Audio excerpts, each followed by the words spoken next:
Assalamu alaikum wa rahmatullahi wa barakatuh, brothers and sisters. You are listening to Ramadan.fm 87.7.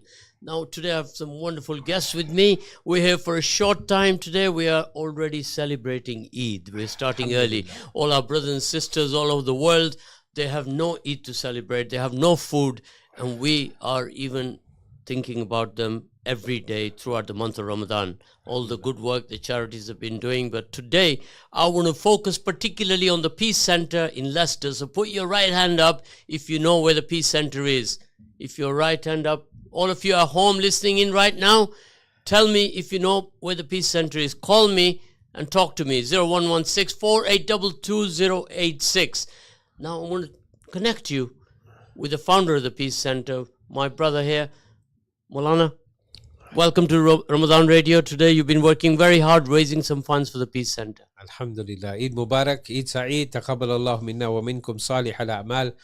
Alhamdulillah, thumma alhamdulillah, the Peace Center has been running for about 15 years. Well, As-Salam Trust, which runs the Peace Center, has been running for about 15 years now. Alhamdulillah. And alhamdulillah, thumma alhamdulillah, the Foodbank is something that we put out to the hearts of the people in our community, your amazing listeners.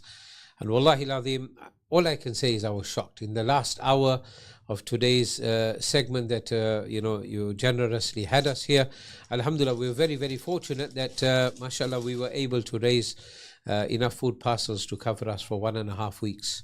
Well, 1.5 weeks, it's nothing. 52 weeks in the year. Yep. And these food parcels are required every week, aren't they? On what day? Wednesday of the year. Every Wednesday of the year. Unless Eid falls on that day, then we'll adjust it, but the foods will still go. Now, how many food parcels do you give every Wednesday? Every Wednesday, well, this last Wednesday, we hit our all-time record high. We broke the boundary of 100.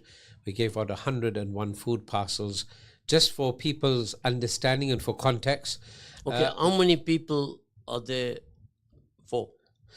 Well, let's put it this way: 5,275 meals. That's meals for 1 week. So one food parcel is approximately 5 people, 4 people. 4 people, 5 people. Some families 7 people. Some there's just couples or individuals. I remember the Peace Center when it was being initiated. How much backlash he had, how much racism you had to endure, right? Yep. Mashallah, you persevered. Alhamdulillah. Right. Alhamdulillah. Myself and my brother Yusuf Chambers used to come there. I remember. And yes.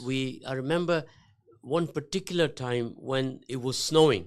Yes. Right? The snow dawa. And we were out there on the streets supporting the old people in the community. Yes. And they turned, didn't they? Then they said these Muslims are an asset. Yes, they've understood over time. And there was a time at the peak of the protests, there was 300-400 people protesting against us. Yeah. Many of those people, we have been fortunate enough to be able to help because they fell on hard times and they turned to us in need of food. So you see, fantastic work. When your heart is in the right place, Maulana, Alhamdulillah, Allah is with you. Right? Definitely. Now, I remember, my brother here, Yasser, how are you today? Alhamdulillah ala kulli hal. How are you? Yasser, you were at the Peace Center from the beginning, right? How old were you when you joined the Peace Center? I had first moved into the community in 2010, and I would have been around 7 years old at that point. So, Maulana, you will remember Yasser when he was 7-year-old? I remember baby Yasser, yes. There was no beard. There was no sign of a beard. Yeah. There was no croaky voice also.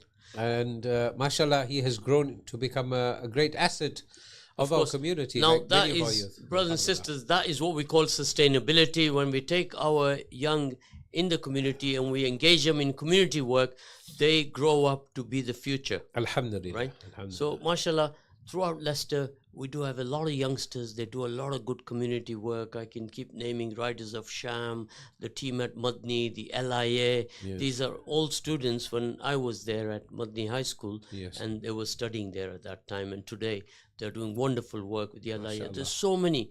And there's not enough, is there? Definitely not. Yeah. Now, we are not only feeding Muslim people in the food bank, we are also feeding non-Muslims, aren't we? Anyone that's hungry.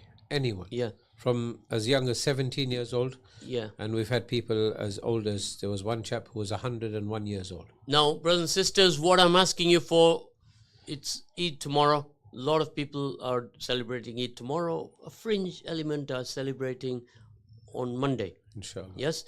So I want you now on this last day to donate food parcels. How much is one food parcel, Maulana? An average cost of a food parcel, only £40. It's a £40 that is going to feed some family. A family for a week. For a week. So in the food parcel, there are many different varieties of food. The usual food that we eat, it could be pastas, rice, flour, to beans, pastas, spaghetti, a variety of different things.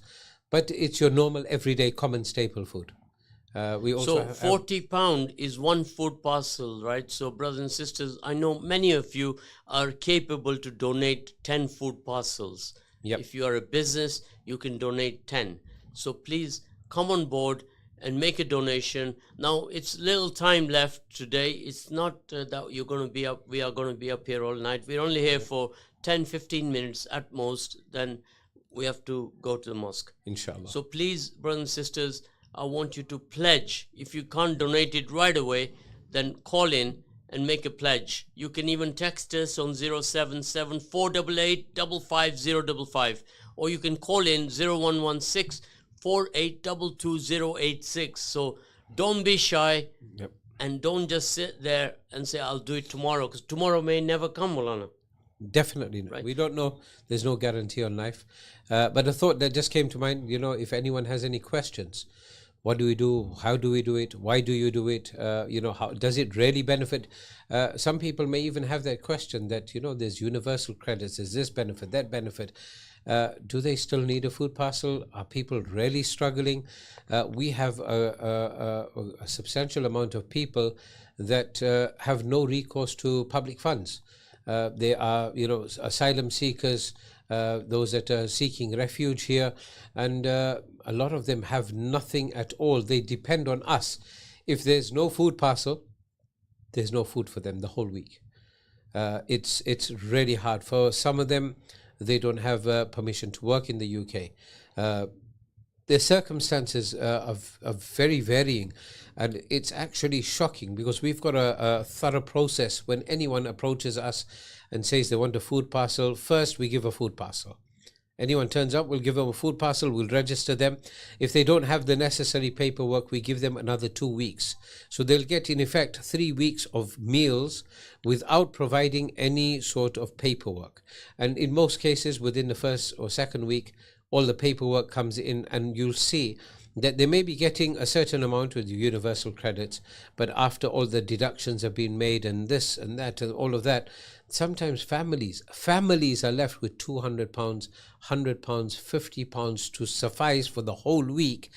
And that's for their food, for their drink, for their utilities, for their, if they've got a car, their insurance, their road tax, their running costs, and everything else in between. So you can imagine, if a family of 5 people have to survive on £100 a week, how are they going to manage? How are they going to eat? How are they going to keep themselves warm? Alhamdulillah, thumma alhamdulillah, we're fortunate that our homes are nice and cozy. Of course, let me break that down now. If you are working, Yasser, and you are earning minimum wage, you'll bring home, after deductions, about £300. Yes? Yes. Now, you got children, 4 children, yes?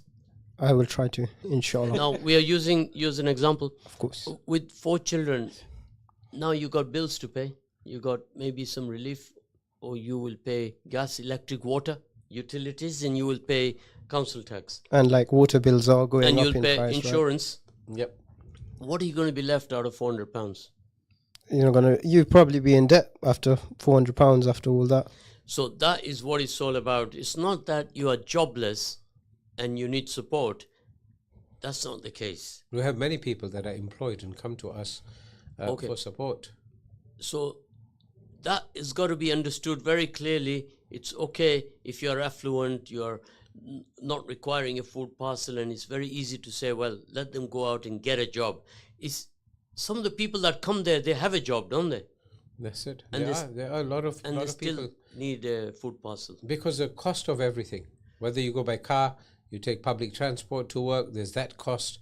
and everything in between. So, brothers and sisters, we have 5 minutes and 28 seconds to go. I want you to call me right now on 0116 4822 086. You are listening to Ramadan.fm. Now, yes, sir. One thing I would say about the cost and everything like that. So I have heard from some people where they're just living on £64 a week. And then there's other people that are asylum seekers. And if you're in between the system, where you're neither in the system or you're applying to the government and stuff like that, they're not going to give you any money or support for that. So then, especially with cases where they've just come over and they're seeking asylum, that we'd have to support them emergency, where they won't be able to provide the paperwork, but the fact is that they're still in need of the food. And most of it is Muslims that are coming over right now, isn't it? So we got right here at our doorstep in Leicester, in our city. Our city is almost 400,000 population, broken down with different ethnicities, and a lot of newcomers have come into the city, and they don't have any means to support themselves. Just to rent one bedroom somewhere is costing them £200 to £300 per month. Yeah. And they have no source of income because they can't work because they're asylum seekers. And, we take it on board to support everybody. Is that correct, Maulana? Anyone and everyone. Yeah. You should see the people that turn up. Some people are in between jobs. And what does our deen teach us about that? Rights of neighbors. Nabi Sallallahu Alaihi Wasallam has, told us over and over again, rights of neighbors over us are so great, so great. He said that add extra water into your food so that you can share with your neighbors. Now, Yasser, some people will miss this program because they're out doing their Eid shopping. So what is the connection? How will people connect with the Peace Center? People can connect by visiting us. We're just on Thorncourt Road. You can just search in Thorncourt Road, LE5 2NG. And also online at peacecenter.org.uk, where they can visit and donate online, inshallah. Okay, I'm going to repeat that, peacecenter.org.uk. So you can go online and you can make a donation today, tomorrow, or any time in the year. And once you are on the database and Peace Center have connection with you, they will keep you posted regular. Do you have a newsletter? One thing I will say on obviously donating your money, but also donating your time, because I was at a point, fortunately, where I was studying, so I didn't have any money because I was studying, otherwise known as unemployed. Well, time is money, TIM and MIT. Time is money and money is time. Exactly. Yeah, so you all got to understand that. I always encourage families to get their children started, start the journey early. Now, there's a lot that these children can come and learn at the Peace Center, Definitely. isn't it? We have schools, we have Islamic schools, and even non-Islamic government schools that come and visit us. Now there's youth events happening there. There's a sponsor a student also available there if you want to sponsor a student there. And there's a lot of things happening to get some Islamic education and put our kids in the right track. So Thurnby Lodge, those of you who don't know where Thurnby Lodge is, it is straight from Uppingham Road. The part of Uppingham Road that you do know, which is from Coleman Street, traffic lights, Thurnby Lodge is about 2 miles. Yeah. Right? There's an area there called Stocking Farm. The buses go by that name, Stocking Farm, and it goes straight to Thurnby Lodge. I just jump on a number 37 Arriva bus. Or Take you straight 38 through. or 38A will take you from town or anywhere on Humberstone Road, Uppingham Road. It's quite easy to find. We've got a bus stop just outside the centre also, alhamdulillah. So, brothers and sisters, welcome to join in. What is the best time they want to come and visit there? Ideal time on a Wednesday morning from 9:30 onwards. Our Foodbank volunteers are there. But if they can't volunteer at that time, understandable. Some people are in school, college, uni, working. They can always get in touch with us through our website. Now, here's a homework for you all. What Yasser mentioned earlier, that give some time, is go and make a visit there on a Wednesday morning. Yep. From 9:30 onwards. Yep. Just go as a spectator. Go say salam, stand there and watch, and maybe help out and try to develop some knowledge and some passion. right? For Definitely. what the Peace Center is doing, because we are here to support the Peace Center throughout the year, not only during the month of Ramadan or not only today. We don't need an excuse or a reason to support all the local community groups that are doing very well. Maulana, we're now coming to the end, right? So if you can say salam to everybody in the Jazakumullah city. khair al-jaza to everyone that has supported us, whether it is through du'as or through physical support or any other way. Jazakumullah khair al-jaza. Jazakallah khair for myself. Assalamu alaikum. From Yasser. Assalamu alaikum wa Wa alaikum rahmatullahi salam. wa barakatuh.